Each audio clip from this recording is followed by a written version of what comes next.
On September 8, 2011, I experienced something that changed my life. On that day, I was working on a pressing project. At some critical stage of the project, my colleague and I disagreed on a decision. The crux of the issue was about the allocation of resources to the project, specifically, how to allocate the limited human resources.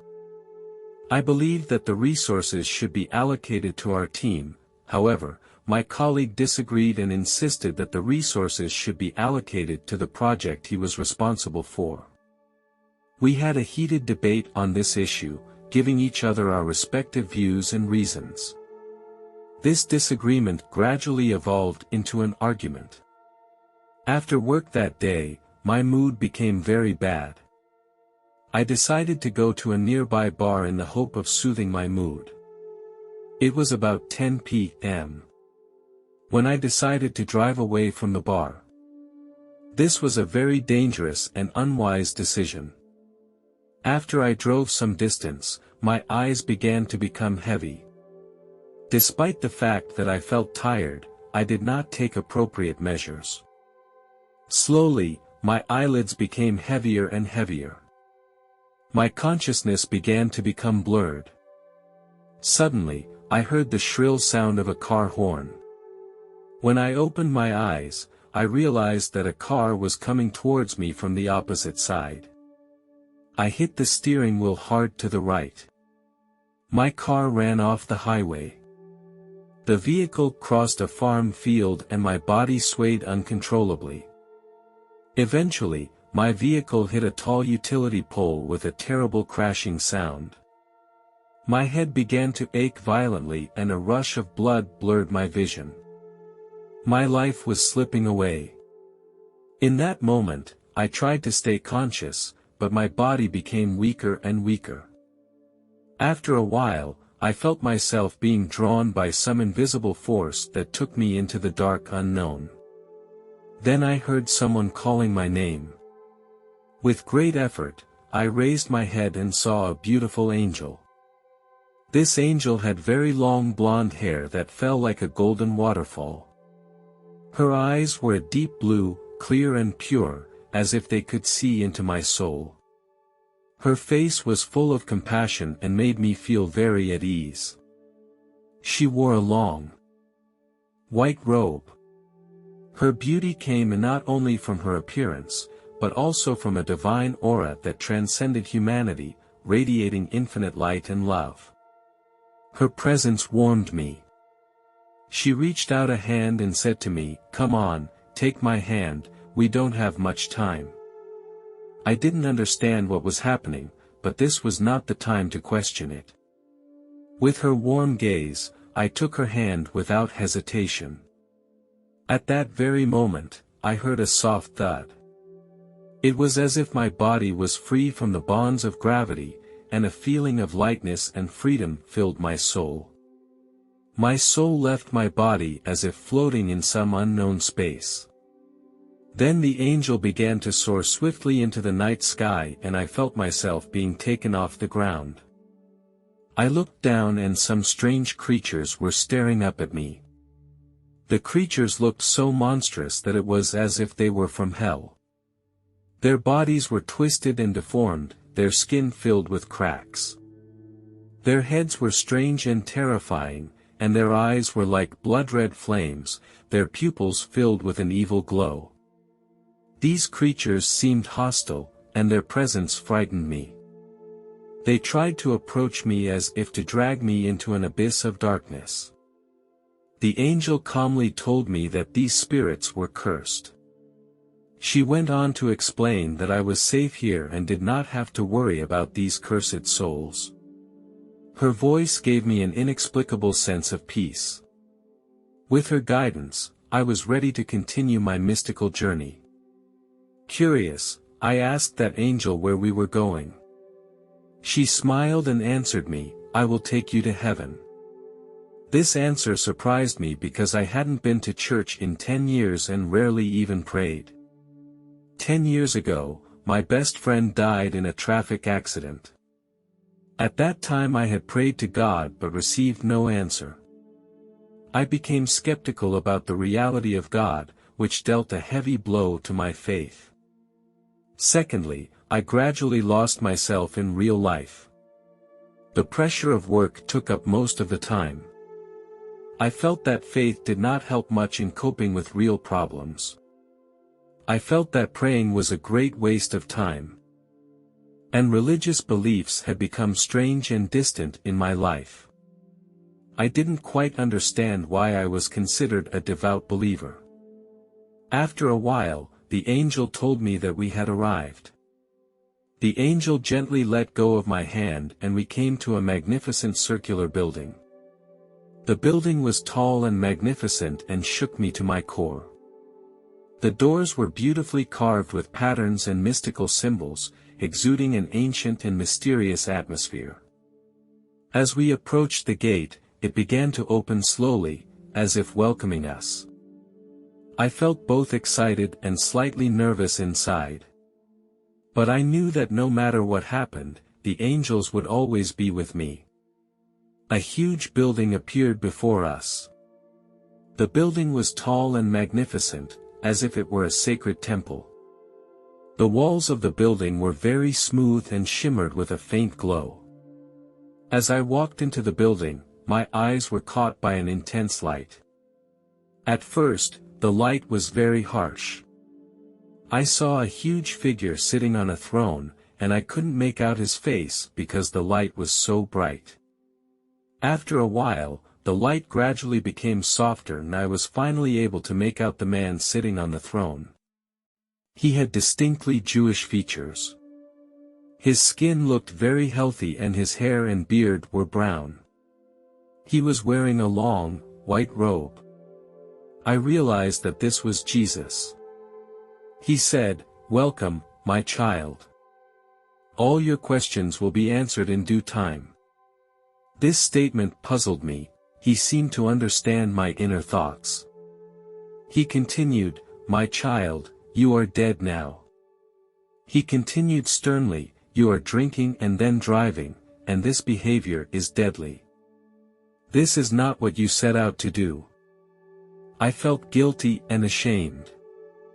I had tried to hide everything, but in this place it seemed there were no secrets to hide and everything was exposed to him.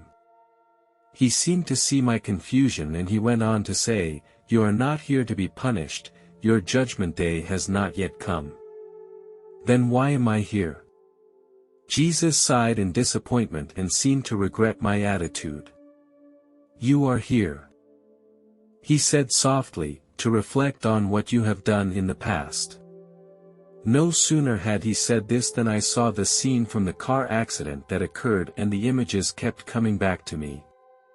My car had crashed into another car that held a couple and their daughter. The force of the impact totaled their car and they were tragically killed on impact. The little girl ended up quadriplegic. After watching this scene, I cried out loud, "Why did you make me see this?" I felt like my insides were in agony like knives. Jesus responded, "Show you this so you can be a better version of yourself." I didn't know what was going to happen next or what this place really meant to me. I felt frustrated and self-condemned. I was a complete wreck. I began to question my existence and worth. Jesus reached out and gently patted me on the shoulder. He said, "Don't beat yourself up too much, my child. You were not brought here to be plunged into self-doubt and confusion, but to make you realize something important. Everyone has a past, everyone has made mistakes. But the past shouldn't define your future. You still have a chance to change and become a better version of yourself." I felt understood and accepted, and it was an unparalleled comfort to no longer feel alone and self-conscious. In my next conversation with Jesus, his words seemed to contain a warning. Jesus reminded me that mankind is destined to destroy mankind. You have done so countless times and will do so again. Jesus then showed me a series of amazing images, each one a part of human history. I saw ancient mankind killing each other on a battlefield. The battlefield was covered with sand and smoke, and the warriors were armed with all kinds of cold weapons. It was a brutal war, with people fighting for territory and power. The soldiers' armor was covered with blood and mud. The battlefield was filled with the smell of death. Soldiers struggled in the chaos, fighting to the last ounce of their strength for survival and victory. The scene was chilling and made me deeply feel the cruelty and ruthlessness of war. Time and again, wars in human history have brought great suffering and destruction. Then the scene jumped to the time of the Industrial Revolution, when warriors used rifles to shoot each other on the battlefield. The soldiers are wearing uniforms. It was a modernized war, and the scale and destruction of the war was even greater. I see hatred in the eyes of the warriors as they fight for their country. War during the Industrial Revolution was full of struggle and pain, and this scene touched me deeply. The scene jumped again, taking me back to the end of World War II, and I saw the horrific sight of a nuclear bomb being dropped. A huge atomic bomb exploded overhead, creating a huge mushroom cloud, complete with a devastating fireball and intense radiation. This explosion instantly destroys the city of Hiroshima, and the city is reduced to rubble. The scene jumped again and I saw an even more horrific future war. The scale and lethality of this war was horrific. Millions of people were killed in this conflict and many cities were completely destroyed. First, a huge nuclear bomb exploded in Europe. Countless people were killed in the explosion. It was a devastating disaster that caused immeasurable damage to human society. Then, another nuclear bomb exploded in South America, spreading a fiery fireball in all directions. The entire continent was gripped by war and people faced unimaginable suffering. The missiles appeared to have been launched from Asia. My heart was filled with pain and doubt, so I posed the question to Jesus, since you knew this would happen in the future, couldn't you do something about it? However, my question seemed to offend Jesus and his smile disappeared and was replaced by a surge of anger. He replied, "Why should we stop it? Most people have banished us from their lives. Most have lost their faith. Why should we save your race again?" I was shocked and puzzled. Jesus explained that my Father had wanted to destroy the human race, but in the end gave you a chance. Jesus reminded me that when I returned I should tell those who would listen that if they did not heed the advice then they would face destruction. Again, Jesus emphasized, "Now, I must return to the real world and deliver this important message." I gently nodded my head in agreement. Jesus' eyes were full of encouragement and trust. He touched my shoulder and a wave of warmth and strength infused me. After our conversation was over, Jesus began to disappear in front of me. After a while, I felt myself begin to move downward, as if I were landing on an unseen path. This process was accompanied by a strong vibration. As the vibrations intensified, I gradually returned to the real world. The process was like crossing the border of time and space. After I reconnected with my body, I heard someone tapping on my car window. I looked up at the car window and realized it was a doctor. The paramedic rushed to me and said, "Don't worry, we're here to save you." They lifted me into the ambulance and then quickly transported me to the hospital. In the hospital, I underwent a series of tests. One of them was to test my blood alcohol level. I silently thanked God because the test results showed that my alcohol level was 0. It was many years later that I was brave enough to write this article because I felt scared and uneasy. Many people would not believe what I was saying, and even I myself sometimes wondered if my experience was real. I share this story here, not to garner sympathy, but to convey a message. I know that Jesus is coming. This is an urgent and important message, and I want people to listen and respond positively.